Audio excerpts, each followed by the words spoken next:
स्मृतियों द्वारा की गई श्राद्ध की यह परिभाषा भी वेद के अर्थ का ही अनुसरण करती है। वेद ने भी स्पष्ट कहा है।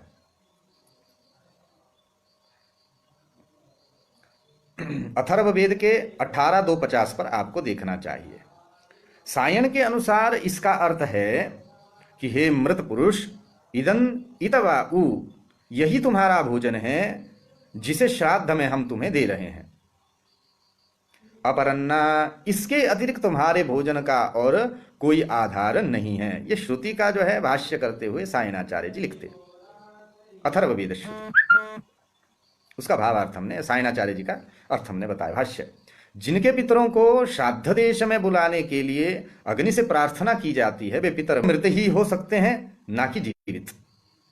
अथर्ववेद का एक मंत्र है, ये निखाता इत्यादि रूप से 18:234 पर अथर्ववेद के, वहां सायण के अनुसार इसका अर्थ है कि ये निखाता, जो पितर निखनन चूड़ाकरण से पहले मृत बालक का जमीन में संस्कार के द्वारा भूमि में गाड़ करके संस्कृत किए गए हैं, और ये परोक्ता, जो पितर दूर के देश में काठ की तरह छोड़कर संस्कृत किए गए हैं, ये दग्धा, जो फिर अग्नि में दाह संस्कार द्वारा संस्कृत हुए हैं, ये च उद्धिता, और जो पितर ऊपर पितृलोक में जा पहुंचे हैं, इस तरह जिनके भिन्न भिन्न संस्कार किए गए हैं, तान आवह, उन पितरों को हे अग्नि देवता हविखे अत्तवे, इस हवि को खाने के लिए आवह, बुला दीजिए।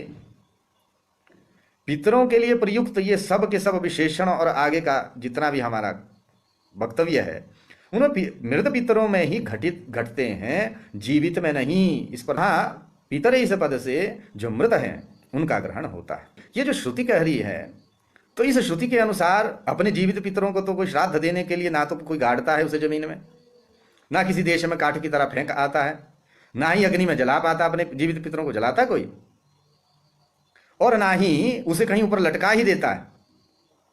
यदि कोई हठवश ऐसा करता है तो अपने माता पिता को घोर यातना देता है, और यह यातना श्रद्धावश नहीं हो सकती। ऐसा करना या तो जड़तावश होगा या दुराग्रहवश होगा। मंत्रों में ही, श्रुति में भगवान जो है, भगवान वेद ही कहते अग्निदग्ध, ये जो है ऋग्वेद 10:15-14 पर देखना चाहिए, और अथर्ववेद 10:15-14 पर अग्निश्वात इत्यादि से 19:58 आदि, ये सब विशेषण मिलते हैं।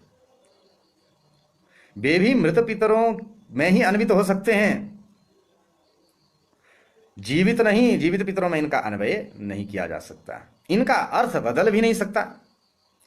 शतपथ ने कहा है कि अग्निश्वातः उन पितरों को कहते हैं जिन्हें अग्नि जला करके स्वाद लेता है, उन्हें कहते अग्निश्वात।